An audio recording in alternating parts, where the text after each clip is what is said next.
അപ്പോൾ ആ പരസ്യത്തിൽ വണ്ടി മുകളിലെത്തി റെസ്റ്റ് ചെയ്യുന്നതാണ് നമ്മളെല്ലാവരും കണ്ടിട്ടുള്ളത്. അവിടെ നിന്ന് എന്ത് സംഭവിച്ചു? എന്നോട് കുറേ പേര് ചോദിച്ചു വണ്ടി തിരിച്ച് ഓടിച്ചാണ് ഇറക്കിയത്, ഹെലികോപ്റ്ററിൽ തൂക്കിയാണ് ഇറക്കിയത്.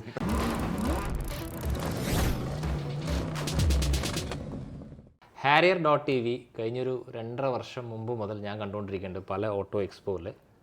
അന്നൊന്നും കിട്ടാത്തൊരു ഹൈപ്പാണ് ആ വണ്ടിക്ക് ഇപ്പോൾ കിട്ടിയിട്ടുള്ളത്. അപ്പോൾ അത് കിട്ടിയതിൽ 2 റീസൺസാണ്. ഒന്ന് വന്നിട്ട് ആ ഒരു ആഡ്. ഓക്കെ, സോ ആഡ് എങ്ങനെ വേണമെങ്കിൽ ചെയ്യാം. പക്ഷേ ആ ആഡിൻ്റെ അകത്ത് ഈ വണ്ടി ഓടിച്ച ആൾ ആക്ച്വലി എനിക്ക് പേഴ്സണലി അറിയുന്ന ഒരാളാണ്. ഫഹദ് ബ്രോ ആണ്. അപ്പോൾ RFC ചാമ്പ്യനാണ്. സോ മൂപ്പരൻ്റെ അകത്ത് കയറിയ വണ്ടി ഓടിച്ച് അവിടെ കയറ്റിയപ്പോൾ ക്രെഡിബിലിറ്റി ആക്ച്വലി കൂടിയിട്ടുണ്ട്. അത് തന്നെയാണ് ആക്ച്വലി ഇത്രയും വൈറലായത്. സോ ഇദ്ദേഹത്തിന് എനിക്കിന്ന് കിട്ടിയത് കാരണം നാളെ ഹാരിയറിൻ്റെ ലോഞ്ചാണ്. അപ്പോൾ ഇന്ന് നമ്മൾ ഒന്നിച്ചൊരു സ്ഥലത്ത് താമസിക്കുമ്പോൾ എനിക്ക് തോന്നി പേഴ്സണലി കുറച്ച് കാര്യങ്ങൾ എനിക്ക് ചോദിക്കണം തോന്നി. അതിൻ്റെ അകത്ത് വല്ല ഈ പറഞ്ഞ CG അല്ലെങ്കിൽ ഗ്രാഫിക്സ് അങ്ങനെ എന്തെങ്കിലും ഉണ്ടായിരുന്നു? കാരണം ആ ഒരു വീഡിയോ അതിഗംഭീര, കാരണം നമ്മൾ പുറത്തൊക്കെ കാണുന്ന ഒരു വീഡിയോ ആയിട്ട് എനിക്ക് ഫീൽ ചെയ്തു. സോ അതിൻ്റെ അകത്ത് എവിടെയൊക്കെ പറയാൻ പറ്റുമെന്ന് എനിക്കറിയില്ല, എന്നാലും ഞാൻ ചോദിക്കാം. ഗ്രാഫിക്സിൻ്റെ ഒരു എലമെൻറ്റും ഇല്ല, പക്ഷേ ആ വീഡിയോ എടുത്തതിൽ അവർ എടുത്ത ആംഗിളുകൾ കുറച്ചും കൂടി പ്രൊജക്റ്റ് ചെയ്ത് കാണിക്കുന്നുണ്ട്. അതായത് ആദ്യത്തെ 2 ക്ലൈംബ് ശരിക്കും അത്രയും ഭയങ്കര ഡേഞ്ചറസ് എന്ന് പറയാനില്ല. എന്നാൽ 3ാമത്തെ ക്ലൈമ്പിൽ നിന്ന് താഴെ പോയ ആൾ മരിക്കുകയും ചെയ്യും. അങ്ങനത്തെ ഒരു സാധനം. ആദ്യത്തെ 2 ക്ലൈമ്പും സൈഡിലൊക്കെ ഇഷ്ടംപോലെ പാറയൊക്കെ ഉണ്ട്, വീണാലും ആ പാറയിൽ വന്ന് കിടന്നോളൂ എങ്ങാനും പറഞ്ഞാലും. 3ാമത്തെ ക്ലൈമ്പ് വീണ് കഴിഞ്ഞാൽ നേരെ കൊക്കയിലേക്കാണ് പോവുക. ഞാൻ ചോദിക്കട്ടെ, ഈ ഒരു സിറ്റുവേഷനിൽ ഇൻഷോർഡ് ആയിരുന്നു മൊത്തത്തിൽ? അവർ ഓരോരുത്തർക്കും, എൻ്റെ ടീമിൽ നിന്ന് 4 പേര് വന്നായിരുന്നു എന്നെ സപ്പോർട്ട് ചെയ്യാൻ വേണ്ടി. അവർ പുറത്തു നിന്ന് എനിക്ക് ഗൈഡ് ചെയ്യാൻ, എനിക്ക് ലൈൻ പറഞ്ഞു തരാൻ. അവരും എനിക്ക് ഏതാണ്ട് 50 ലക്ഷം രൂപയുടെ മുകളിൽ ഉള്ള കവർ ഉണ്ടായിരുന്നു ഓരോരുത്തർക്കും. ഞങ്ങൾ ഓരോരുത്തർക്കും 50 ലാക്സിൻ്റെ മുകളിൽ. എനിക്കായിരുന്നു തോന്നുന്നു ഏറ്റവും വലിയ കവർ. അവർക്കൊക്കെ 50 ഉണ്ടായിരുന്നു, എനിക്കതിലും കൂടുതലുണ്ടായിരുന്നു. അപ്പോൾ ഞാൻ ചോദിക്കട്ടെ, അപ്പോൾ അത് ആക്ച്വലി ഒറിജിനൽ സംഭവം സംഭവിച്ചു. അതിനകത്ത് കാണിക്കുന്നത് 34 ഡിഗ്രി എന്നാണ് ആ ഒരു ഇൻക്ലൈൻ അവർ പറയുന്നത്. നിങ്ങൾ ഇഷ്ടംപോലെ ഓഫ് റോഡ് ചെയ്യുന്നതാണ്. നിങ്ങളുടെ 45 ഡിഗ്രി ഇൻക്ലൈൻ ഞാൻ കണ്ടിട്ടുള്ളതാണ് പേഴ്സണലി. അപ്പോൾ ഈ ഒരു സാധനത്തിന് എത്ര വരെ മാക്സ് പോയിട്ടുണ്ടാവും? ഒരു പീക്കിൽ അതിൻ്റെ മോസ്റ്റ് ഓഫ് ദ ക്ലൈം ഒരു 34 ഡിഗ്രി തന്നെ ഉള്ളൂ. അതിൻ്റെ ഒരു പോർഷൻ ഒരു 2-3 മീറ്റർ ഒരു ടേൺ എടുത്തൊരു ഭാഗമുണ്ട്. കയറ്റത്തിനിടയ്ക്ക് തന്നെ ഞാൻ ഒന്ന് ലെഫ്റ്റ് എടുത്തിട്ട് റൈറ്റ് കയറുന്നൊരു ഭാഗമുണ്ട്. അത് ശരിക്കും വീഡിയോയിൽ വന്നില്ല. വീഡിയോ സൈഡിൽ നിന്നുള്ള വ്യൂ മാത്രമേ കണ്ടുള്ളൂ. മോളിൽ നിന്ന് എടുത്തിരുന്നെങ്കിൽ ആ സാധനം കണ്ടേനെ. ചെറിയൊരു പോർഷൻ അതായിരുന്നു അതിൻ്റെ കുറച്ചുകൂടി എളുപ്പമുള്ള ഭാഗം. അത് കുറച്ചും കൂടി ചെരുവുണ്ട്. എനിക്ക് തോന്നുന്നു ഒരു 38 ഡിഗ്രിയുടെ മുകളിലൊക്കെ ഉണ്ടാവും. 38 എന്ന് പറയുമ്പോൾ മാക്സ് ആണ് അല്ലേ? ഒരു നോർമൽ വണ്ടി എന്ന് പറഞ്ഞാൽ അത്രയും വലിയൊരു ക്ലൈംബ് വന്നു കഴിഞ്ഞാൽ നമ്മൾ ഹൈ സ്പീഡിൽ അടിച്ചാൽ മാത്രമേ അത് കയറുള്ളൂ. കാരണം മൊമെന്റം കീപ്പ് ചെയ്താൽ മാത്രമേ കയറുള്ളൂ. അപ്പോൾ ഞാൻ ചോദിക്കട്ടെ, ഫഹദ് ബ്രോ ആക്ച്വലി ഏകദേശം ഐസിനകത്ത് ചെയ്യാൻ പറ്റുന്നതൊക്കെ ചെയ്തിട്ടുണ്ട്, നമ്മൾ കണ്ടിട്ടുണ്ട്. ഒരു EV മാനുഫാക്ചർ കോൾ ചെയ്യാണ് ഫഹദ് ബ്രോനെ വിളിച്ചിട്ട് പറയണത് ഇങ്ങനൊരു സംഭവം പരീക്ഷിക്കണം, EV ആണെന്ന് പറയുമ്പോൾ ഫസ്റ്റ് മനസ്സിൽ തോന്നിയ സാധനം എന്താ? Instant torque. ഞാൻ ഭയങ്കര ടോർക്കിൻ്റെ ഫാനാണ്. അതുകൊണ്ട് ഞാൻ ഡീസൽ എഞ്ചിൻ്റെ ഫാനാണ്. ഞാൻ പെട്രോൾ ഹെഡ് അല്ല. അപ്പോൾ ഡീസൽ എഞ്ചിന് എപ്പോഴും പെട്രോൾ എഞ്ചിനേക്കാളും ടോർക്ക് വരും. അതിലും കൂടുതൽ ടോർക്ക് ഉണ്ട് ഈ പറഞ്ഞ സാധനത്തിന്. ഇൻസ്റ്റൻ്റ് ആയിട്ട് വീലിൽ ടോർക്ക് തരും. ഡീസൽ എഞ്ചിനും ടോർക്ക് വേണമെങ്കിൽ ഇത്ര RPM ഇന്ന ഗിയറിൽ പോയാലാണ് ടോർക്ക് തരുള്ളൂ. ഇതല്ല, നമ്മൾ കാല് എവിടെയാണോ വെക്കുന്നത് ആ സാധനം താഴെ തരും, വീലിൽ തരും. അതൊരു കോൺഫിഡൻസ് ഉണ്ടായിരുന്നു എനിക്ക് EVനെ പുറത്ത്. അപ്പോൾ ഈ ഒരു ഇൻസ്റ്റൻറ്റ് ടോർക്ക് എന്നൊരു ഫിസിക്സ് ആണോ ഈ വണ്ടീനെ? പ്രത്യേകിച്ച് നമ്മൾ EVയിൽ ഇങ്ങനെ ഒരു കയറ്റം കയറുമ്പോൾ നമുക്ക് 2ാമത്തെ വട്ടം ചിന്തിക്കുക. പക്ഷേ ആ ചിന്ത വരാത്തതിൻ്റെ റീസൺ ഈ ഫിസിക്സും അതുപോലെ തന്നെ ഈ ഒരു ഇൻസ്റ്റൻറ്റ് ടോർക്ക് എന്നുള്ള ഫീച്ചറാണ്. അതുകൊണ്ട് മാത്രം തന്നെയാണ് ഞാൻ ആ വണ്ടീനെ ആ ഒരു പൊസിഷനിൽ നിന്നിട്ട് അറ്റംപ്റ്റ് ചെയ്യാൻ എനിക്ക് ധൈര്യം തന്നത്. ആക്ച്വലി ഒരു വീഡിയോ ഫുള്ളായി കണ്ടവർക്ക് അറിയാൻ പറ്റും. അത് ആക്ച്വലി 3 സെഷനാണ്. ഇനീഷ്യലി വണ്ടി നല്ല സ്പീഡിൽ ഓടിച്ചു വരുന്നു. ഒരു വാവൊന്നും ഒരു 10 to 15 കിലോമീറ്റർ സ്പീഡ്. പക്ഷേ നമുക്ക് വീഡിയോ കാണുമ്പോൾ ഭയങ്കര സ്പീഡ് പോലെ ഫീൽ ചെയ്തു. ഒരു സ്പീഡ് രസമുണ്ട് എനിക്ക് തോന്നി. അത് കഴിഞ്ഞിട്ട് മൊമെന്റം കുറച്ചുകൂടി ഒന്ന് അപ്ഗ്രേഡ് ചെയ്യാൻ വേണ്ടി അടുത്ത സ്ഥലത്തേക്ക് എത്തുന്നു. അവിടെ പതുക്കെ ക്രോൾ ചെയ്ത് ഇങ്ങനെ കയറി പോകണു. അതിനുശേഷം ഒരു പോയിന്റിൽ എത്തിയത് നിൽക്കുന്നുണ്ട്. ഇനീഷ്യലി എന്ന് പറഞ്ഞത് റോട്ടിൽ കൂടി നല്ല ഫാസ്റ്റ് ആണ്. ഞാൻ 120, 130 ഒക്കെ പോയിട്ടുണ്ട്. അതാ ഞാൻ പറഞ്ഞത്. അപ്പോൾ ആ ഒരു സംഭവം ഭയങ്കര സ്പീഡ് നമുക്കത് ഫീൽ ചെയ്യും അല്ലേ? അത് കഴിഞ്ഞിട്ട് ഒന്ന് സ്ലോ ചെയ്ത് കല്ലിന് മുളകിന് കയറിയിട്ട് അവസാനം ഒരു സ്ഥലത്ത് എത്തിയിട്ട് നിൽക്കുന്നുണ്ട്. അതാ ഞാൻ പറഞ്ഞത്. അതിനുശേഷമാണ് കല്ലിന് മുകളിൽ കൂടെ റോക്ക് റോൾ എന്ന് പറഞ്ഞ മോഡിൽ ട്രാക്ഷൻ കൺട്രോൾ പ്രോ എന്ന് പറഞ്ഞ മോഡ് ഓൺ ചെയ്ത് 5 കിലോമീറ്റർ സ്പീഡിൽ വണ്ടി ഇത് കൂടെ നടന്നങ്ങ് പോയി. ആക്ച്വലി ക്രോൾ ചെയ്ത് കയറി പോയി അല്ലേ? അത് ഓൾമോസ്റ്റ് വലിയ ഇൻക്ലൈൻ ഒന്നും ഇല്ലായിരുന്നു. പക്ഷെ അത് ഇത്തിരി ട്രിക്കി ആയിരുന്നു. അത് കല്ലുകളുടെ മുകളിൽ കൂടെ ലൂസ് കല്ലുകളായിരുന്നു, ഉരുളൻ കല്ലുകൾ. അപ്പോൾ അതിങ്ങനെ കല്ലിങ്ങനെ വലിച്ചിടുമായിരുന്നു. അതിൽ വീഡിയോയിൽ കാണാം ഒരു കല്ല് തെറിച്ച് പോകുന്നതായിട്ട്. ബേസിക്കലി നിങ്ങളുടെ ഡ്രൈവും ബാക്കിയുള്ള കാര്യങ്ങൾ ഞാൻ ശ്രദ്ധിക്കുമ്പോൾ അതിൻ്റെ കുറേ ടെക്നിക്കാലിറ്റി നമുക്ക് മനസ്സിലാക്കാൻ സാധിക്കും. അപ്പോൾ എനിക്കറിയേണ്ട കാര്യം എന്താ വെച്ചാൽ ഈ ഒരു വണ്ടിയുടെ അകത്ത് ഈ Harrier.tvനെ ഈ ഒരു സംഭവം ഇത്രയും ഈസി ആയിട്ട് കയറാൻ സഹായിച്ച ഘടകങ്ങൾ ഏതൊക്കെയാണ്? ഘടകങ്ങൾ അതിൻ്റെ അവർ പറഞ്ഞതേ ബോഷ് ഓസ്ട്രേലിയയാണ് പോലും അതിൻ്റെ ഈ പറഞ്ഞ ഓഫ് റോഡ് മോഡുകൾ കോൺഫിഗർ ചെയ്തത്. ഓക്കെ. ഈ ബോഷ് ഓസ്ട്രേലിയയാണ് ഒട്ടുമിക്ക ഓഫ് റോഡ് വണ്ടികളുടെയും ഓഫ് റോഡ് മോഡുകൾ കോൺഫിഗർ ചെയ്യുന്ന ഒരു കമ്പനി. ഞാൻ ഓൺലൈൻ പഠിച്ചതാണ്, കണ്ടതാണ്. നമ്മുടെ താർ റോക്സിൻ്റെ അകത്ത് എനിക്ക് തോന്നുന്നു റോക്സിൻ്റെ ഒരു സ്പെസിഫിക്കേഷൻ ചാർട്ട് വന്നായിരുന്നു. അതായത് ഓരോരോ ഭാഗം എവിടെ നിന്നാണ് അല്ല ഡിറൈവ് ചെയ്തതാണ്. അതിൻ്റെ ഈ സാധനം ഞാൻ ഇവിടെ കണ്ട പോലെ ഫീൽ. അടിപൊളിയാണ്. അതായത് ഞാൻ അന്ന് റോക്സിൻ്റെ കാര്യം പറഞ്ഞില്ല, ഇന്ന മോഡലിട്ടിട്ട് സാൻഡ് മോഡലിട്ടിട്ട് ഇന്ന സാധനത്തിൽ വർക്ക് ചെയ്യുന്നത്, അത് മഡ് മോഡലിട്ടിട്ട് ട്രാക്ഷൻ കൺട്രോളും മറ്റേ മോഡൊക്കെ വർക്ക് ചെയ്യുന്നത് അതേപോലെ കോൺഫിഗർ ചെയ്തതാണ് ഈ വണ്ടിയുടെ മോഡുകളും. ഓക്കെ. അപ്പം ഈ റോക്ക് റോൾ മോഡൊക്കെ ശരിക്കും പറഞ്ഞാൽ പാറയിൽ അതുപോലെ ഡിഫറൻസ് ഉണ്ടാക്കുമെന്ന് എനിക്ക് ആ വണ്ടി, അതായത് ഞാൻ അവർ ഈ വീഡിയോ എടുക്കുന്നതിന് മുമ്പ് ആദ്യം എനിക്ക് ട്രയൽ ഓടിക്കാൻ തന്നു. അപ്പോൾ ഞാൻ പറഞ്ഞ ഉരുളൻ കല്ലുകളുടെ ഭാഗത്തെത്തി നോർമൽ മോഡൽ, അത് അത്രയും നേരം ആ മോഡുള്ളതുപോലെ അവരെനിക്ക് പറഞ്ഞു തന്നില്ലായിരുന്നു. അവിടെ എത്തിയിട്ട് വണ്ടി ത്രോട്ടിൽ കൊടുത്തിട്ട് വണ്ടി പോകുന്നില്ല. അപ്പോഴാണ് ടാറ്റയുടെ ഒഫീഷ്യൽസ് എന്നോട് വന്ന് പറഞ്ഞിരുന്നത് ഇങ്ങനെ ഒരു മോഡ് ഉണ്ടോ ഇട്ട് നോക്കാൻ. അവരും അത് ട്രൈ ചെയ്തിട്ടുണ്ടായിരുന്നില്ല. അവരെല്ലാം കുറേ സ്ലഷ് മോഡൊക്കെ ട്രൈ ചെയ്തത്. ഞാൻ റോക്ക് റോൾ മോഡ് ഇട്ടു. പിന്നെ വണ്ടി ഒരു പീസ് ഓഫ് കേക്ക് പോലെ അതിൻ്റെ മുകളിൽ കൂടെ നടന്നങ്ങ് പോയി. അപ്പോൾ ബേസിക്കലി ഇങ്ങനത്തെ ഈവൻ്റ് ഒക്കെ നടക്കുമ്പോൾ ഇപ്പോൾ നമ്മൾ ഞാൻ ഇതിന് മുമ്പ് ഇഷ്ടംപോലെ ഈവൻറ്റ്സിന് പോകുമ്പോൾ ഇങ്ങനെ ഒരു സംഭവം അറ്റംപ്റ്റ് ചെയ്യുമ്പോൾ അതിനകത്ത് കുറേ സാധനങ്ങൾ ഇപ്പോൾ ഓഫ് ചെയ്യലും അതുപോലെ നമുക്ക് ആക്ച്വലി വണ്ടീനെ അതിന് വേണ്ടി സൂട്ട് ചെയ്യാൻ വേണ്ടി ചെയ്യുന്ന കുറേ സംഭവങ്ങളുണ്ട്. അപ്പോൾ അത് ആക്ച്വലി ചെയ്തിട്ടുണ്ടായിരുന്നു, അല്ലെങ്കിൽ എന്തെങ്കിലുമൊക്കെ ഇപ്പോൾ എന്താ പറയുക ട്രാക്ഷൻ ഓഫ് ചെയ്യുക അല്ലെങ്കിൽ അല്ല ഞാൻ നോർമലി ഓഫ് ചെയ്യല്ല, ഞാൻ അങ്ങനത്തെ കുറച്ച് കാര്യങ്ങൾ അവർ ചെയ്യും. ഇപ്പോൾ നോർമലി ഇപ്പോൾ സ്കിഡ് ചെയ്യാനൊക്കെ അത് അങ്ങനെ ചെയ്യാറുണ്ട്. പക്ഷേ ഇതിൻ്റെ അകത്ത് ഇപ്പോൾ ഇതിനെ കുറച്ചും കൂടി ഈസ് ആക്കാൻ അല്ലെങ്കിൽ അതൊന്നും നമ്മൾ ഒരിക്കലും വീഡിയോ കാണില്ല. പക്ഷേ എനിക്ക് നിങ്ങളോട് ചോദിക്കാനുള്ള കാര്യം അങ്ങനെ എന്തെങ്കിലും അതിൻ്റെ അകത്ത് ഓഫ് ചെയ്തിട്ട് അല്ലെങ്കിൽ അങ്ങനെ എന്തെങ്കിലും ട്രിക്സ് ഉപയോഗിച്ചിട്ടുണ്ടായിരുന്നുണ്ട്? ട്രിക്സ് എന്ന് പറഞ്ഞാൽ ഒന്ന് ഈ പറഞ്ഞ മോഡ് സെലക്ട് ചെയ്തപ്പോൾ തന്നെ ഒട്ടുമിക്ക സാധനങ്ങൾ ഓഫായി. അപ്പോഴും അതിൻ്റെ അഡാസ് എന്ന് പറഞ്ഞത് നോർമലി ഒരു അഡാസ് എന്താണ്, സാധാരണക്കാരനായ ഒരു ഡ്രൈവറെ അപകടങ്ങളിൽ നിന്ന് രക്ഷിക്കുന്ന ഒരു സാധനമാണ്. അഡ്വാൻസ് ഡ്രൈവർ അസിസ്റ്റ് സിസ്റ്റം ആണല്ലോ. നിങ്ങൾക്ക് ആവശ്യമില്ല, കാരണം സാധാരണക്കാരൻ ഡ്രൈവർ അല്ലാത്തതുകൊണ്ടാണ് അങ്ങനെ ഒരു സാധനം വണ്ടിക്കകത്തുണ്ട്. അപ്പം ഒട്ടുമിക്കതും വലിയൊരു ഒബ്സ്റ്റക്കിളൊക്കെ മുമ്പിൽ വന്നാൽ ചിലപ്പോൾ വണ്ടി താനേ ബ്രേക്ക് ചെയ്യും. അപ്പം നമ്മൾ അവരോട് പറഞ്ഞിരുന്നു അഡാസ് കംപ്ലീറ്റ് ഡിസ്ഫങ്ഷൻ ചെയ്ത് തരാൻ പറഞ്ഞത്, കംപ്ലീറ്റ് അഡാസ് ഫങ്ഷൻസ് കംപ്ലീറ്റ് ഒഴിവാക്കി തരാൻ പറഞ്ഞത്. ആക്ച്വലി ഡിസേബിൾഡ് ആയിരുന്നു. ഓക്കെ. അപ്പോൾ അത് മാത്രമേ ചെയ്തിട്ടുള്ളൂ? അത്രേ ഉള്ളൂ. അഡാസ് ഫുള്ള് ഡിസേബിൾ ചെയ്തു. എന്നിട്ട് ഞാൻ റോക്ക് റോൾ മോഡിലിട്ടു. വണ്ടി വളരെ സിമ്പിളായിട്ട് കയറിപ്പോയി. ഓക്കെ, അതുവരെ ഞാനും ഓക്കെയാണ്. അതിന് ശേഷം നമ്മുടെ ലാസ്റ്റ് പീക്ക്, ഓക്കെ, അവിടെയാണ് ഇതിൻ്റെ മൊത്തം ത്രില്ലിരിക്കുന്നത്. ആ പീക്കിൽ ആക്ച്വലി ഇൻസ്റ്റൻറ്റ് ടോക്ക് അവിടെ ഉറപ്പായിട്ടും അതിനെ ലിഫ്റ്റ് ചെയ്യാൻ സഹായിച്ചിട്ടുണ്ടാവും. ഉറപ്പായിട്ടും. അതിനുശേഷം വണ്ടിയുടെ ഈ ഒരു ക്രോൾ മോഡില്ലേ അതവിടെ വർക്കൗട്ട് ചെയ്തു? ക്രോൾ മോഡ് വർക്കൗട്ട് ചെയ്തെന്ന് വെച്ചാൽ ഈ ഏറ്റവും വലിയ പീക്ക് കയറ്റം ഉണ്ടല്ലോ, അതിൽ ഏറ്റവും കുത്തനെയുള്ള കയറ്റം, അതിനകത്തും പ്രോപ്പർ ഒരു ഇൻക്ലൈൻ അല്ല, അതിനകത്ത് അൺഡുലേഷൻസ് ഉണ്ടായിരുന്നു. ശരിക്കും അതിനകത്ത് ആർട്ടിക്കുലേഷൻ വരുന്നുണ്ടായിരുന്നു. 2 പോർഷനിൽ ആർട്ടിക്കുലേഷൻ വരുന്നുണ്ടായിരുന്നു. ഒരു ആർട്ടിക്കുലേഷൻ വരുന്ന പോർഷൻ നല്ല സ്റ്റീപ്പായിരുന്നു. ഞാൻ പറഞ്ഞ 34 എന്നുള്ളത് ഒരു 38 ഉണ്ടെന്ന് പറഞ്ഞില്ലേ, ആ പോർഷൻ നല്ല സ്റ്റീപ്പാണ്. അത് അവിടെ മൊമെന്റം ഇല്ലാതെ ഒരു തരത്തിലും വണ്ടി കയറിപ്പോവില്ല. ആ മൊമെന്റം കഴിഞ്ഞ ഉടനെ നമ്മൾ കാലെടുത്തില്ലെങ്കിൽ ചിലപ്പോൾ വണ്ടി കുത്തനെയായി പോകും, ലിഫ്റ്റായി പോകും. അപ്പോൾ കാലെടുത്ത് കഴിഞ്ഞാൽ പിന്നെ വർക്ക് ചെയ്യിക്കേണ്ട സാധനം ട്രാക്ഷൻ കൺട്രോളാണ്. 100% ആ സാധനം അവിടെ കയറി വർക്ക് ചെയ്തിട്ടുണ്ട്. ഇല്ലെങ്കിൽ ഞാൻ ഇവിടെ ഇരിക്കില്ല. വീണ് കഴിഞ്ഞാൽ നേരെ കൊക്കയിലേക്ക്. അപ്പോൾ ബേസിക്കലി അതിൻ്റെ എന്താ പറയുക മെക്കട്രോണിക്സും ബാക്കിയുള്ള കാര്യങ്ങളും പ്രോപ്പറായിട്ട് വർക്ക് ചെയ്തായിട്ട് ഫീൽ ചെയ്തു. അതായത് ഭയങ്കര എഫിഷ്യൻ്റാണ്. ഞാൻ താർ 2020 ഇറങ്ങിയപ്പോൾ താർ 2020 ഇലക്ട്രോണിക്സിനെ ഞാൻ ഭയങ്കരമായിട്ട് പുകഴ്ത്തിയിട്ടുണ്ട്. അത്ര അടിപൊളിയായിട്ട് വർക്ക് ചെയ്യണം. പിന്നെ ജിംനി ഇറങ്ങിയപ്പോൾ അയ്യോ ഇത് അതിലും അടിപൊളിയാണല്ലോ എന്നായി. പിന്നെ അത് കഴിഞ്ഞ് ഇവർ താർ റോക്സ് ഇറക്കി. താർ റോക്സ് ഇറക്കിയപ്പോൾ ജിംനിനും ബീറ്റ് ചെയ്യുന്ന സാധനങ്ങളാണ് താർ റോക്സിൽ നമ്മൾ കണ്ടതാണ്. അപ്പം ഏതാണ്ട് അതിലും അടിപൊളിയാണ് ഈ സാധനം. അപ്പോൾ ഞാൻ ചോദിച്ചു, ഇപ്പോൾ ബേസിക്കലി ഇത് നമ്മൾ കണ്ട എല്ലാ സംഭവങ്ങളും ചെയ്തു. ഇപ്പോൾ നിങ്ങളൊരു പ്രോപ്പർ ഓഫ് റോഡറാണ്, നിങ്ങൾക്ക് ഈ ഒരു വണ്ടി ഞാൻ തരുകയാണെങ്കിൽ അതിൻ്റെ അകത്ത് ഓക്കെ ഇതൊന്നും കൂടി നന്നാക്കാമായിരുന്നു തോന്നിയൊരു പാട്ട് ഏതാ? Ground clearance. ബാറ്ററി താഴെ കിടക്കല്ലേ. അപ്പോൾ ബാറ്ററി താഴെ കിടക്കണത് അവരെന്നോട് പറഞ്ഞു നിങ്ങൾ അതിന് ബാഷ് പ്ലേറ്റ് ഉണ്ട്, അതിനകത്ത് അടിയിലൊരു rubber coating, rubber plus plastic മിക്സുള്ളൊരു കോട്ടിംഗ് ഉണ്ട്, അപ്പം ചെറിയ ഇമ്പാക്റ്റ് ഒന്നും അതിനൊന്നും വരുത്തില്ല എന്നാണ് അവരെന്നോട് പറഞ്ഞത്.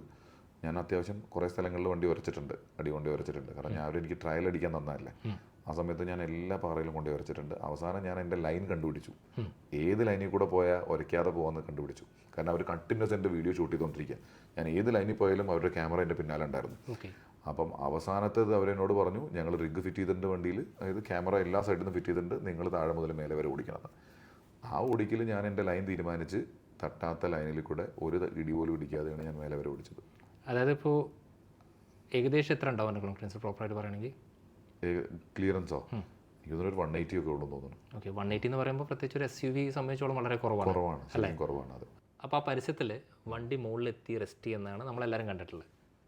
അവിടെ നിന്ന് എന്ത് സംഭവിച്ചു? എന്നോട് കുറേ പേര് ചോദിച്ചു വണ്ടി തിരിച്ച് ഓടിച്ചാണ് ഇറക്കിയത്, ഹെലികോപ്റ്ററിൽ തൂക്കിയാണ് ഇറക്കിയത്. അല്ല, കാരണം അറിയാം, അതിന് ശേഷം ആ ഒരു പാറയുടെ ഇതൊക്കെ വെച്ച് നോക്കുമ്പോൾ നോർമലി ഇപ്പോൾ നമ്മുടെ ഒരു ഇതനുസരിച്ച് താഴേക്ക് ഇറക്കി കഴിഞ്ഞാൽ കയ്യിൽ നിന്ന് പോകുന്ന ഒരു ഫീലാണ് കാണുന്നത്. അപ്പോൾ അതെന്താ സംഭവിച്ചത് അവിടെ? താഴേക്ക് ഫോർവേഡ് ഇറക്കി ഞാൻ. ഫോർവേഡ് ഇറക്കിയപ്പം ഒരു കുഴപ്പമുണ്ടായിരുന്നില്ല. പക്ഷേ അത് ആദ്യത്തെ ട്രയൽ എൻ്റെ അടുത്തൊരു മിസ്റ്റേക്ക് പറ്റി ഞാനൊന്ന് റിവേഴ്സ് ഇറക്കി. അതായത് നമ്മൾ നോർമലി നമ്മൾ ഏതൊരു വണ്ടി ഉണ്ടാക്കുമ്പോഴും എപ്പോഴും ഫ്രണ്ടിലെ ബ്രേക്ക് ഒരു ബൈക്ക് ഓടിക്കുന്ന ആളോടും 60% ഫ്രണ്ടും 40% റിയർ എന്നാണ് എല്ലാവരും യൂസ് ചെയ്യാൻ പറയാം. നോർമലി ഒരു വണ്ടി ഉണ്ടാക്കുമ്പോൾ മാനുഫാക്ചററും അങ്ങനെ തന്നെയാണ്, കൂടുതൽ എഫിഷ്യൻറ്റ് ബ്രേക്കിംഗ് ഫ്രണ്ടിലായിരിക്കും. അപ്പോൾ റിവേഴ്സ് ഇറക്കിയപ്പോൾ ബ്രേക്കിംഗ് എഫിഷ്യൻസി കുറഞ്ഞ ഫീല്. അത് ഏത് വണ്ടി, ഇപ്പോൾ ആ വണ്ടി എന്നല്ല, എത്ര ഹൈ എൻഡ് വണ്ടിയായാലും ആ ഇറക്കം റിവേഴ്സ് ഇറക്കിയാൽ എനിക്ക് കൺട്രോൾ കിട്ടില്ല. അതിപ്പോൾ ഞാൻ എൻ്റെ കോമ്പറ്റീഷൻ വണ്ടി ഇറക്കിയാൽ പോലും എനിക്ക് അവിടെ കൺട്രോൾ ചെയ്യാൻ കഴിയില്ല. അത്ര സ്റ്റീപ്പാണ് വണ്ടി. ഒരു പെർട്ടിക്കുലർ പോയിന്റിൽ നിന്ന് വണ്ടി ശരിക്കും അങ്ങ് ഡ്രോപ്പായി. അത് ഈ വണ്ടി എൻ്റെ കയ്യിൽ നിന്ന് ഡ്രോപ്പായി. ഒരു 3 മീറ്ററോളം താഴത്തേക്ക് ഒറ്റ അടിക്ക് അങ്ങ് ഡ്രോപ്പായി. അത് ചെരുവിൽ തന്നെ പാറയിൽ കൂടെ ഒലിച്ചങ്ങ് ഇറങ്ങി താഴേക്ക്. ആ 3 മീറ്റർ കഴിഞ്ഞ് ഇൻക്ലൈൻ ഒന്ന് കുറഞ്ഞപ്പം വണ്ടി അവിടെ ഗ്രിപ്പ് ചെയ്ത് നിന്നു. അത് താഴേക്ക് ആദ്യം ഇറക്കിയത്. പിന്നെ ഞാൻ ആ ചാൻസ് എടുക്കാൻ നിന്നില്ല. കാരണം ഷൂട്ടിന് വേണ്ടിയാണ് ഞാനത് ചെയ്തത്. ഒരു 10-20 തവണ അത് മുകളിൽ കയറി ഇറങ്ങിയിട്ടുണ്ട്. പിന്നെ ഒറ്റ തവണ പോലും ഞാൻ റിവേഴ്സ് ഇറക്കിയിട്ടില്ല. ഫോർവേഡ് ഹിൽ ഡിസൈൻ കൺട്രോളിൽ ഇറക്കി. എനിക്ക് ബ്രേക്ക് പോലും തുടരേണ്ടി വന്നിട്ടില്ല. അപ്പോൾ ഈവൻ 34 ഡിഗ്രി ആ ഒരു ഇൻക്ലിനേഷനിൽ ഹിൽ ഡിസൈൻ പ്രോപ്പറായിട്ട് പിടിച്ചിറക്കിയാണ്. അടിപൊളിയായിട്ട് വർക്ക് ചെയ്തു. ഞാൻ ചോദിക്കട്ടെ, ഇപ്പോൾ ബേസിക്കലി ഇതൊരു ഇ വി ആണ്. അപ്പോൾ ഇ വിക്ക് ഏറ്റവും വലിയ പ്രത്യേകത എൻ്റെ CG പെർഫെക്റ്റ് ആയിരിക്കും അല്ലേ? അപ്പോൾ നിങ്ങൾ ഐസ് സ്ഥിരമായി ഓടിക്കുന്നതാണ്. അപ്പോൾ ഐസ് വെച്ച് നോക്കുമ്പോൾ ഇതിൻ്റെ CGയിൽ നല്ലൊരു ഡിഫറൻസ് ഉണ്ട്. അപ്പോൾ ഈ CG ഈ മൊത്തം ഒരു എന്താ പറയുക സ്റ്റണ്ട് ചെയ്യാൻ നിങ്ങൾ സഹായിച്ചു? ഉറപ്പായിട്ട് സഹായിച്ചിട്ടുണ്ടാവും. കാരണം അത്രയും കുത്തനെ കയറ്റത്തിൽ ചിലപ്പം ഞാനെടുത്ത മൊമെൻറ്റത്തിൽ എടുക്കുകയാണെങ്കിൽ, ഞാൻ പറഞ്ഞില്ല ഇൻസ്റ്റൻറ്റ് ടോർക്കിൽ ഞാൻ കയറിപ്പോയിന്ന് 34 ഡിഗ്രിയിൽ കുഴപ്പമില്ലായിരുന്നു. ആ 38 ഡിഗ്രിയൊക്കെ വന്ന സമയത്ത് ഇങ്ങനെ കയറുന്ന വണ്ടി ഒന്നും ഇങ്ങനെ ആയി. അത് ചിലപ്പോൾ CG വണ്ടി എന്താ പറയുക ഐസ് വണ്ടി ആണെങ്കിൽ ചിലപ്പം എഞ്ചിൻ്റെ വെയിറ്റ് കൊണ്ട് ടിപ്പ് ചെയ്തേ ഫ്ലിപ്പ് ആവാം. അപ്പോൾ ഈ പറഞ്ഞ നമ്മളെപ്പോഴും പറയാറുണ്ട് ഇപ്പോൾ EV ഡ്രൈവർ. പക്ഷേ എൻ്റെ കോമ്പറ്റീഷൻ വണ്ടിയൊക്കെ ഞാൻ അതിൻ്റെ മുകളിലേക്ക് ഓടിച്ച് കയറ്റുമായിരുന്നു. അല്ല, ബേസിക്കലി നിങ്ങളത് ആക്ച്വലി അഡാപ്റ്റഡ് ആണ് അല്ലേ? കാരണം അങ്ങനെ ഒരു സംഭവത്തിന് നിങ്ങൾക്ക് അറിയാൻ പറ്റും. ഓഫ് റോഡ് ചെയ്യാനാണ് നമ്മൾ അതിലും വലിയ ഇൻക്ലൈൻസ് കയറുന്നതാണ്. പക്ഷേ ആ പാറയുടെ പ്രത്യേകത എന്താണെന്ന് വെച്ചാൽ നമ്മൾ നോർമലി ഒരു തോട്ടിൽ നിന്നോ അല്ലെങ്കിൽ ഒരു പുഴയിൽ നിന്നോ അതിൻ്റെ കരയ്ക്ക് കയറുന്ന പോലെയല്ല.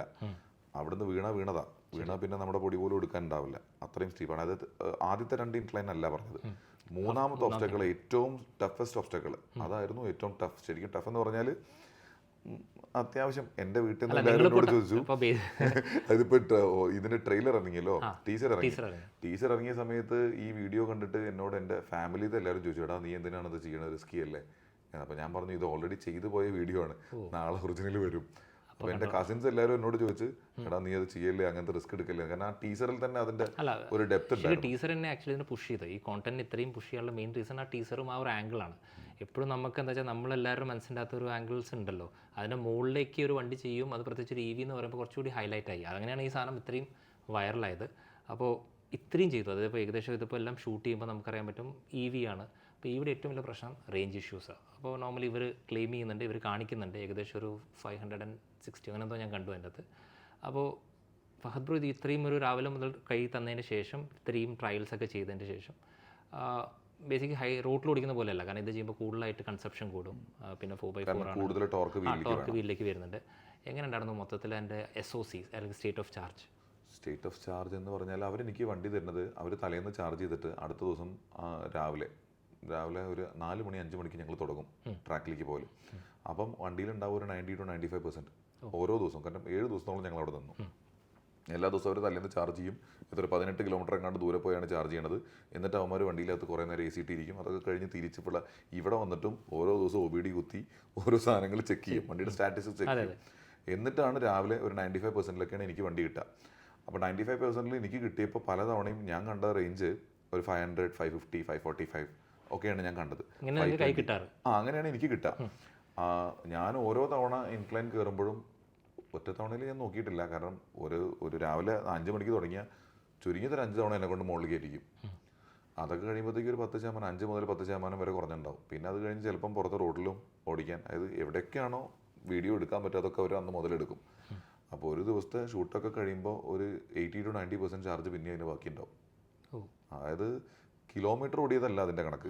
കാരണം ഏറ്റവും കൂടുതൽ ടോർക്ക് ഡിമാൻഡിങ് സിറ്റുവേഷൻ ആണ് അതൊക്കെ. അത് ശരിക്കും പറഞ്ഞാൽ കിലോമീറ്റർ വെച്ച് കമ്പയർ ചെയ്യുമ്പോൾ കൂടുതലാണ്, കൂടുതലായിരിക്കും. അതായത് അതിലും കൂടുതൽ ഓടുമായിരിക്കും. ഞാൻ ഈ ഓടിയതിനേക്കാളും ഒരുപാട് ഓടും. കാരണം ഞാൻ റോക്ക് റോൾ മോഡിൽ ഇട്ട് കഴിഞ്ഞാൽ വണ്ടിയുടെ കംപ്ലീറ്റ് ടോർക്ക് വീലിലേക്ക് വരുന്ന അവർ പറയുന്നത്. ഇത് കൂടുതൽ ബാറ്ററി ഡ്രെയിൻ ചെയ്യുന്ന അതിലൊരു സേഫ്റ്റി ഫീച്ചർ പോലെ റോക്ക് റോൾ മോഡ് ആകെ 15 മിനിറ്റേ വണ്ടിയിൽ വർക്ക് ചെയ്യുള്ളൂ. അത് കഴിഞ്ഞാൽ നോർമൽ മോഡിലേക്ക് പോകും. അപ്പോൾ പിന്നെ നമുക്ക് രണ്ടാമത് വേണമെങ്കിൽ പിന്നെ എൻഗേജ് ചെയ്യണം. അത് ഇങ്ങനെ ഒരു സേഫ്റ്റി ഫീച്ചറാണ്. അതായത് ബാറ്ററി കൂടുതൽ ഡ്രെയിൻ ആയി അപ്പോൾ അങ്ങനെ നോക്കുമ്പോൾ എനിക്ക് തോന്നുന്നത് വണ്ടി അത്യാവശ്യം റേഞ്ച് ഉണ്ട്. കാരണം ഞാൻ ടാറ്റയുടെ നെക്സോൺ EV ഉപയോഗിച്ചിട്ടുള്ള ആളാണ്. അപ്പം അതിൻ്റെ റിയൽ ടൈം റേഞ്ച് ഞാൻ കണ്ടിട്ടുള്ളതാണ്. എൻ്റെ വണ്ടി ഞാൻ ഒരിക്കലും ഒരു ലാഭിക്കണം എന്ന് വെച്ചിട്ട് ഞാൻ നെക്സോൺ EV ലാഭമായിരുന്നു പൊതുവേ ഓവറോൾ നോക്കുമ്പോൾ. ഞാൻ നെക്സോൺ EV കൊണ്ട് പോയിക്കൊണ്ടിരുന്നപ്പോൾ ഞാൻ പെട്രോൾ വണ്ടിനേക്കാളും ഏതാണ്ട് 15-20 മിനിറ്റ് 60 കിലോമീറ്റർ ഓടാൻ ഞാൻ സേവ് ചെയ്യേണ്ടായിരുന്നു ഓരോ ദിവസം. കാരണം അത്ര പുഷ് ചെയ്താണ് ഞാൻ EVനെ ഓടിച്ചുകൊണ്ടിരുന്നത്. ആ ഇൻസ്റ്റൻറ്റ് ടോർക്ക് ഞാൻ നല്ലോണം മുതലെടുത്തിരുന്നു. അപ്പോൾ അങ്ങനെ നോക്കുമ്പോൾ ഈ വണ്ടി കുറച്ചുകൂടി എഫിഷ്യൻ്റ് ആണ്. പിന്നെ വലിയ ബാറ്ററി പാക്കാണ്. അപ്പോൾ എനിക്ക് തോന്നുന്നു എൻ്റെ അത് 2 ബാറ്ററി പാക്ക് വേർഷൻസ് ഉണ്ട്. എനിക്ക് തോന്നുന്നു നിങ്ങൾക്ക് കിട്ടിയത് എനിക്ക് കിട്ടിയത് അതിൻ്റെ ടോപ്പ് എൻഡ് വേർഷനാണ്. അത് ചെറിയ വേരിയൻ്റ് ഞങ്ങൾ കണ്ടില്ല. ഓക്കെ, അപ്പോൾ എനിക്ക് മാക്സിമം എഫിഷ്യൻസിക്ക് വേണ്ടി അല്ലേ. അപ്പോൾ മൊത്തത്തിൽ ഈ ഒരു വണ്ടിയുടെ അകത്ത് നിങ്ങൾക്ക് ഇഷ്ടപ്പെട്ടു. അപ്പോൾ ബേസിക്കലി ഇത് ഓഫ് റോഡ് കേപ്പബിലിറ്റീസ് ഉണ്ട്, എല്ലാം ഉണ്ട്. നിങ്ങൾ ഇപ്പോൾ ഞാനൊരു വണ്ടി നിങ്ങൾക്ക് ഇത്രയും ഈ ഒരു സെഗ്മെൻറ്റിലൊരു വണ്ടി ഇഷ്ടംപോലെ ഉണ്ട്. ഇപ്പോൾ നമുക്കറിയാൻ പറ്റും. ഞാൻ എടുത്തു പറയുന്നില്ല ബ്രാൻഡിനെ കുറിച്ച്. ഈ ഒരു വണ്ടി നിങ്ങൾക്ക് ഇപ്പോൾ ബേസിക്കലി ഇത് ആഡ് ചെയ്തു അങ്ങനെ ഒരു കേസില്ല. ഈ വണ്ടി നിങ്ങളോട് വാങ്ങാൻ പറഞ്ഞു കഴിഞ്ഞാൽ നിങ്ങളിത് വാങ്ങാൻ തയ്യാറാവും? അതായത് കാശുണ്ട്, പിന്നെ ഇടയ്ക്ക് വേറൊരു വണ്ടി, ഒരു ഇലക്ട്രിക് വണ്ടി അല്ലാതെ ഒരു ഐസ് വണ്ടി കയ്യിലുണ്ട് എന്നൊക്കെയുള്ളൊരു കാരണങ്ങളാണെങ്കിൽ ഞാൻ വാങ്ങിക്കും. കാരണം ഞാൻ നെക്സോൺ വാങ്ങിച്ച സമയത്ത് എൻ്റെ അടുത്ത് നെക്സോൺ മാത്രമേ ഉണ്ടായിരുന്നുള്ളൂ. എനിക്ക് ലോങ് ഡിസ്റ്റൻസ് പോകുമ്പോൾ ഭയങ്കര ബുദ്ധിമുട്ടായിരുന്നു ചാർജ് ചെയ്യാൻ. പ്രത്യേകിച്ച് ഫാമിലിയുടെ കൂടെ പോയപ്പോൾ ഞാൻ പെട്ടുപോയി. അപ്പം ഏതൊരാളായാലും ഈ ഒരു ഇഷ്യൂ, ഇപ്പോൾ മഹീന്ദ്ര ആയാലും ഏത് ബ്രാൻഡ് എടുത്താലും ഒരു ഇലക്ട്രിക് വണ്ടിക്ക് കുറച്ച് ലിമിറ്റേഷൻസ് ഇപ്പോഴും നമ്മുടെ നാട്ടിലുണ്ട്. അപ്പം ആ ലിമിറ്റേഷനെ മറികടക്കണമെങ്കിൽ നമ്മുടെ കയ്യിലൊരു ഐസ് വണ്ടി വേണം. അത് എന്നെ പോലെ ഉപയോഗിക്കുന്ന ഒരാൾക്ക്. അല്ലാതെ ഡെയിലി ഫുൾ പ്ലാനിങ്ങിൽ ഓടുന്ന ആൾക്കാണെങ്കിൽ ഒരു പ്രശ്നമില്ല. അപ്പോൾ എനിക്ക് ഒറ്റ വണ്ടി മാത്രം എന്നുള്ള സിറ്റുവേഷനിൽ ഞാൻ ഒരു ഇലക്ട്രിക് വണ്ടി ഞാൻ എടുക്കില്ല. എൻ്റെ അടുത്ത് ബാക്കപ്പ് ഒരു ഐസ് വണ്ടി ഉണ്ടെങ്കിൽ ഞാനിത് എടുക്കും. അത് ഈ വണ്ടി പ്രിഫർ ചെയ്യുമെന്ന് ചോദിച്ചാൽ ഇപ്പം മാർക്കറ്റിൽ വേറൊരു വണ്ടിയും ഈ ഒരു പ്രൈസ് റേഞ്ചിൽ ഉണ്ടാവാൻ ചാൻസ് ഇല്ല. ഓൾ വീൽ ഡ്രൈവ് ഉണ്ടോ? ഇല്ല. അപ്പോൾ ബേസിക്കലി ഇതിൻ്റെ USP എന്ന് പറയുന്നത് ഓൾ വീൽ ഡ്രൈവ് ആണ്. All wheel drive. ഈ ഒരു ഓൾ വീൽ ഡ്രൈവ് ജനറലി നമ്മുടെ യൂസേജിൽ ഇപ്പോൾ നോർമലി ഇപ്പോൾ ഇങ്ങനെ ആരും ഓടിക്കില്ല. ടു ബി വെരി ഫ്രാങ്ക്, ഒരു EV എടുത്തിട്ട് ഓഫ് റോഡ് സ്കിൽസ് എത്രത്തോളം ഉണ്ടെങ്കിൽ പോലും EV എടുക്കുന്ന ആൾക്കാരുടെ മെൻറ്റാലിറ്റി കംപ്ലീറ്റ്ലി ഡിഫറെൻറ്റാണ്. നമുക്ക് എന്താ വെച്ചാൽ point A to point B commute ചെയ്യാം. അത് മാക്സിമം അവിടെ ഒരു വാക്ക് നമുക്ക് ഉപയോഗിക്കാം, അതാണ് റേഞ്ച് ആങ്സൈറ്റി ഇല്ലാതെ. അങ്ങനെയാണ് മിക്ക ആളുകളും ഇതെടുക്കുന്നത്. അപ്പോൾ അങ്ങനത്തെ ആൾക്കാർക്ക് ആക്ച്വലി ഞാൻ തന്നെ വിചാരിച്ചിട്ടുണ്ട് ഈ ടാറ്റ ഈ വണ്ടി ഇറക്കുമ്പോൾ ഈ 4x4 കേപ്പബിലിറ്റി ഒന്നും കൊടുക്കാതെ ഇതെല്ലാം പവറും മാക്സിമം സേവ് ചെയ്യുകയാണെങ്കിൽ എനിക്ക് തോന്നുന്നു ഈ പറഞ്ഞ 600 എന്നുള്ളത് ഒരു 800 1000 ഒക്കെ ആക്കി റെക്കോർഡ് ഇടാമായിരുന്നു ബേസിക്കലി. പക്ഷേ അവർ ചെയ്തില്ല. അപ്പോൾ ബേസിക് കണ്ടീഷനിൽ നമ്മുടെ നാട്ടിൽ 2 ടൈപ്പ് ഓഫ് വണ്ടി അവൈലബിൾ ആണ്. അതൊരു റിയർ വീൽ ഡ്രൈവിൽ വണ്ടി ഉണ്ട്, ഫ്രണ്ട് വീൽ ഡ്രൈവിൽ EVs ഉണ്ട്, ഇതുപോലെ ഓൾ വീൽ ഡ്രൈവിൽ EV ഉണ്ട്. അപ്പോൾ ഈ ഓൾ വീൽ ഡ്രൈവിലേക്ക് ഇപ്പോൾ സജസ്റ്റ് ചെയ്യുകയാണെങ്കിൽ അങ്ങോട്ട് പോകാനുള്ള എന്ത് റീസൺ ആയിരിക്കും? Like why someone should? ഞാൻ പറഞ്ഞിട്ട് എനിക്ക് ആ വണ്ടി ഓടിച്ചപ്പോൾ തോന്നിയത് ശരിക്കും ഒരു കയറി ഇരുന്ന് കഴിഞ്ഞാൽ ഒരു ഭയങ്കര സോളിഡ് ഒരു വണ്ടി. നമ്മൾ ഫോക്സ് വാഗൻ എപ്പോഴും മറ്റു വണ്ടികളോട് കമ്പയർ ചെയ്യുന്നില്ലേ, അതുപോലെ ഈ വണ്ടി കയറിയിരുന്ന ഡോറൊക്കെ അടച്ച ആ ഥഡൊക്കെ ഒരു വേറെ ഫീലാണ്.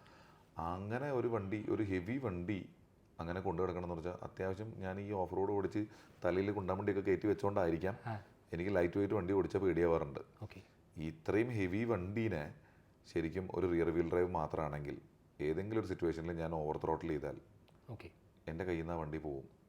നേരെ മറിച്ച് ഞാൻ ഫോർച്യൂണർ പഴയ ഫുൾ ടൈം 4x4 ഫോർച്യൂണർ ഞാൻ കുറേ കൊണ്ടുനടന്നുണ്ട്. ഓരോ കോർണർ ചെയ്യുമ്പോഴും ഞാൻ ത്രോട്ടിൽ കൊടുക്കുമ്പോൾ ഞാൻ പിടിച്ച ലൈനിൽ ആ വണ്ടി തിരിച്ചു വരാറാണ്. ഞാൻ ശരിക്കും ഡ്രൈവിംഗ് എൻജോയ് ചെയ്ത് ഓടിക്കുന്ന ആളാണ്. എനിക്ക് ഒരു എന്താണ് ഡ്രൈവറെ വെച്ച് ഓടിക്കാനാണെങ്കിൽ അയാളോട് പയ്യെ ഓടിച്ച് ബാക്കിലിരുന്ന് അയാളെ ഇരിക്കാൻ പറഞ്ഞാൽ മതി. അപ്പം ഞാൻ എപ്പോഴും അത് എൻജോയ് ചെയ്യുന്ന ഒരാളായതുകൊണ്ട് എനിക്ക് ആ ഓൾ വീൽ ഡ്രൈവ് എന്ന് പറഞ്ഞ ഫംഗ്ഷൻ ഭയങ്കരമായിട്ട് ഇഷ്ടമായി. ഞാനതിനെ പല ഹൈ സ്പീഡ് കോർണേഴ്സും ആ വണ്ടി വെച്ച് എടുത്തു. നല്ല സ്റ്റേബിളായിട്ട് വണ്ടി ബോഡിക്ക് ചെറിയൊരു റോളൊക്കെ ഉണ്ടായി. പക്ഷേ ഞാൻ ത്രോട്ടിൽ കൊടുക്കുമ്പോൾ വണ്ടി ക്ലീൻ ആയിട്ട്, അതായത് എളുപ്പത്തിൽ പറഞ്ഞു കഴിഞ്ഞാൽ വണ്ടി കൈ നിൽക്കും. വണ്ടി കൈ അല്ലേ? വണ്ടി കയ്യിലുണ്ടായിരുന്നു ഓരോ ടേണിലും. അപ്പോൾ ബേസിക്കലി ഇതൊരു ഇൻസൈറ്റ് ആയിരുന്നു. അപ്പോൾ ഞാൻ ഈ ഒരു വീഡിയോ കണ്ടപ്പോൾ തന്നെ എനിക്ക് തോന്നി എന്തായാലും ഫഹദ് ബ്രോനെ ഞാൻ കാണും.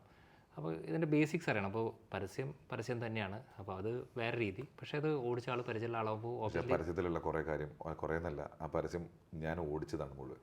അല്ല, അതിലെനിക്ക് സംശയമില്ല നിങ്ങൾ ഓടിച്ചാന്ന്. പക്ഷേ എന്താ സംഭവിച്ചാൽ പരസ്യത്തിൻ്റെ ആയിട്ടുള്ള ചില ഇഷ്യൂസ് ഉണ്ട്. കാരണം വേറെ ഒന്നുമില്ല, നമുക്ക് കുറച്ചുകൂടി അത് എൻഹാൻസ് ചെയ്യാനും അങ്ങനത്തെ ഒരു ആദ്യത്തെ 2 ക്ലയൻറ്റിനെ അവർ പേടിപ്പെടുത്തുന്ന രീതിയിലാണ്, അത്രയും പേടിപ്പെടുത്തില്ല. അപ്പോൾ അങ്ങനെ ഒരു സംഭവം ബേസിക്കലി എല്ലാവർക്കും തോന്നാം. അപ്പോൾ ഇതൊരു ജനറൽ തോന്നലിൻ്റെ പേരിലാണ് ഞാൻ ആക്ച്വലി ഒരു വീഡിയോ ചെയ്യാമെന്ന് വിചാരിച്ച്. അപ്പോൾ ഇതൊരു പ്രോപ്പറായിട്ടുള്ളൊരു ഇൻസൈറ്റ് ആയിരുന്നു. അതായത് ഈ ഒരു ബ്രാൻഡിന് ആഗ്രഹിക്കുന്ന ആൾക്കാർക്ക് ഈ വണ്ടിയിൽ എന്താണ് സ്പെഷ്യൽ എന്ന് ചോദിച്ചു കഴിഞ്ഞാൽ ഓബിയസ്ലി സ്പെഷ്യാലിറ്റി കുറേ ഉണ്ട്. അത് വേണോ വേണ്ടോ എന്നുള്ളത് അവർ തീരുമാനിക്കുക. പക്ഷേ ഈ കാണിച്ചത് സത്യമായിട്ടുള്ള സംഭവം അല്ലേ? അപ്പോൾ നിങ്ങളുടെ എക്സ്പീരിയൻസ് ആണ്. പിന്നെ അത് മാത്രമല്ല, ഒരു വണ്ടി എടുത്തു എന്ന് വിചാരിച്ചിട്ട് മാതിരി ക്ലൈംബ് ഒന്നും വെറുതെ ഒരാളും അറ്റംപ്റ്റ് ചെയ്യാൻ നിൽക്കരുത്. കാരണം ഇതൊക്കെ എക്സ്പീരിയൻസിൻ്റെ പുറത്ത് ഞങ്ങൾ ചെയ്തതാണ്. അതുകൊണ്ടാണ് ടാറ്റ എന്നെ ചൂസ് ചെയ്തതും. പിന്നെ അവർക്കും ഒരു ഉറപ്പ് വേണമായിരുന്നു ഞാനത് കയറ്റുന്നു. അങ്ങനെയാണ്. അല്ല, ഇത് ഈ വീഡിയോ വന്നതിൻ്റെ ശേഷം മിക്കുള്ള ഈ വണ്ടി എടുക്കാൻ തന്നെ ഓക്കെ എന്നാൽ ഇതൊന്ന് പരീക്ഷിച്ച് നോക്കാന്നുള്ള ആറ്റിറ്റ്യൂഡ്. അപ്പോൾ ബേസിക്കലി അത് ചെയ്യാതിരിക്കാൻ നല്ലത്. ഇപ്പോൾ ഇത് ഇത്രയും ചെയ്ത ആൾക്ക് ഇത്രയും ബുദ്ധിമുട്ടുണ്ടായി അല്ലേ? അതായത് നിങ്ങൾ സ്ഥിരമായി ഓഫ് റോഡ് ചെയ്തിട്ട് പോലും ഈ വണ്ടിയിൽ എത്തിയപ്പോൾ ചില സിറ്റുവേഷൻസിൽ നമുക്കിന് തോന്നിപ്പോൾ ഈശ്വര അല്ലേ?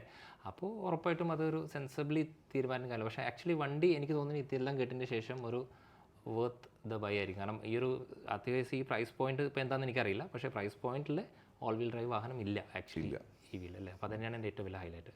അപ്പോൾ ഈ ഒരു വണ്ടി എൻ്റെ കയ്യിൽ കിട്ടുന്ന ആ സമയം ഉറപ്പായിട്ടും ഇത് ഈ പറഞ്ഞ സാധനങ്ങളൊക്കെ നമുക്കൊന്ന് പരീക്ഷിക്കണം എന്നുണ്ട്. ഉള്ളിൽ കുറേ പുതിയ സാധനങ്ങളുണ്ട്. റേഞ്ച് റോവറിലുള്ള മറ്റേ റിയർ വ്യൂ ക്യാമറ, മറ്റേ നമ്മൾ സ്വിച്ച് റിയർ വ്യൂ മിററിനകത്ത് ക്യാമറ ഉണ്ട്. ഓക്കെ. പിന്നെ അതുപോലെ ട്രാൻസ്പെറന്റ് ഷാസി BYD ഉണ്ടെന്ന് പറഞ്ഞാൽ അതൊക്കെ നല്ല രസമുള്ള ഫീച്ചർ. ഓഫ് അല്ല ആക്ച്വലി പ്രത്യേകിച്ച് ഓഫ് റോഡ് ചെയ്യുമ്പോൾ ഒരു അറ്റത്ത് വണ്ടി ഇങ്ങനെ വന്ന് നിൽക്കുമ്പോൾ ശരിക്കും ഒന്നും കാണില്ല അല്ലേ. അവിടെ കഥ എനിക്കൊന്നും ഉപയോഗിക്കാനില്ല. മാത്രമല്ല ചില കല്ലുകളൊക്കെ നമുക്ക് ബോഡിയിൽ നിന്ന് ഒഴിവാക്കാൻ, തട്ടാതെ ഒഴിവാക്കാൻ ഈ പറഞ്ഞ 360 ക്യാമറ സ്റ്റിച്ച് ചെയ്ത് വരുന്ന ഇമേജ് ആണല്ലോ, നമുക്ക് ശരിക്കും ഒഴിവാക്കാൻ പറ്റും. ആക്ച്വലി അത് വർക്കിംഗ് ആണല്ലേ, സ്വിച്ചിങ് ആണെന്ന് എല്ലാവർക്കും അറിയാം. ക്ലീൻ ആയിട്ട് വർക്ക് ചെയ്യുന്നുണ്ട്. അത് ക്ലീൻ ആയിട്ട് അതിന്റെ ഗ്രാഫിക്സ് എടുത്ത് കാണിക്കുന്നുണ്ട് വണ്ടിയിൽ. ഓ അടിപൊളി. അപ്പോൾ എന്തായാലും ഈ വണ്ടി കൈ കിട്ടും. ആ കൈ കിട്ടുന്ന ദിവസം എനിക്ക് തോന്നുന്നു ഫെബ്രുവരിൻ്റെ ആദ്യ അക്കാഡമിയിൽ നമ്മൾ ഒന്ന് പരീക്ഷിച്ച് നോക്കാന്നുള്ള. ഉറപ്പായിട്ടും എൻ്റെ അക്കാഡമിയിൽ ഇപ്പോൾ ഈ സിറ്റുവേഷനിൽ ആ വണ്ടി കൊണ്ട് പോയാൽ എവിടെയും കയറാൻ പോകണില്ല. കാരണം എൻ്റെ അക്കാഡമി നല്ല ചെളിയുള്ള സ്ഥലമാണ്. മനസ്സിലായി. അത് HT ടയറിട്ടാണ് വണ്ടി വരുന്നത്. ഓ ഹൈവേ ടയർ. പിന്നല്ലേ. ഓക്കെ. അതുകൊണ്ട് റോഡിൽ ഓടാനുള്ള ടയറും വെച്ചിട്ട് നമ്മുടെ ചെളിയിലേക്ക് പോയി കഴിഞ്ഞാൽ അത് അവിടെ നിന്ന് കളിക്കുന്നുണ്ട്. പക്ഷേ ടാറ്റ എനിക്ക് 2-3 വീഡിയോ കാണിച്ചു തന്നു. ഇലക്ട്രോണിക് എയ്ഡ് വെച്ചിട്ട് താർ റോക്സ് ചെളിയിൽ നിന്ന് കയറി വന്നല്ലേ, അതേപോലത്തെ വീഡിയോ ഞാൻ ഈ വണ്ടിയിലും കണ്ടു. ഇത് മറ്റേ ടാങ്ക് ടേൺ പോലത്തെ ഒരു സാധനം ഇതിനകത്തുണ്ട്. ഓ അതായത് മറ്റേ ബാക്കിലത്തെ ലോക്ക് ചെയ്തിട്ട് ബാക്കിൽ ഫിഡിൽ ബ്രേക്ക് വെച്ച് ചെയ്യുന്ന അതേ ഫംഗ്ഷൻ ഈ വണ്ടിയിലും ഉണ്ട്. ഈ സാധനങ്ങളൊക്കെ നമുക്ക് ഫീച്ചർ ചെയ്യാം. ഉറപ്പായിട്ടും ഇത് കേട്ടപ്പോൾ എനിക്ക് തന്നെ തോന്നി. അപ്പോൾ ഉറപ്പായിട്ടും നമ്മൾ ഇതിൻ്റെ ഇൻ ഡീറ്റെയിൽ വീഡിയോ കൊണ്ടുണ്ട്. അപ്പോൾ താങ്ക് യു സോ മച്ച്. അപ്പോൾ ഈ ഒരു ഇൻസൈറ്റിന് വേണ്ടിയിട്ട്. സോ അടുത്ത നമുക്ക് ഇതിൻ്റെ ഫുൾ വീഡിയോ ആയിട്ട് കാണാം. Thank you so much. ആ സാധനം നമ്മൾ ഇതുവരെ പറഞ്ഞില്ല. ആ സാധനം ഉണ്ട്. ഫിഡിൽ ബ്രേക്ക് അല്ലേ. ഒരു വീലിൽ ലോക്ക് ചെയ്യുന്ന പരിപാടി ഉണ്ട്. അത് മറ്റേ താറിലുണ്ടായ സെയിം സാധനം. സെയിം സാധനം. പക്ഷേ താറിൻ്റെ പോലെ എല്ലാം വർക്ക് ചെയ്യണമെന്ന് മാത്രം.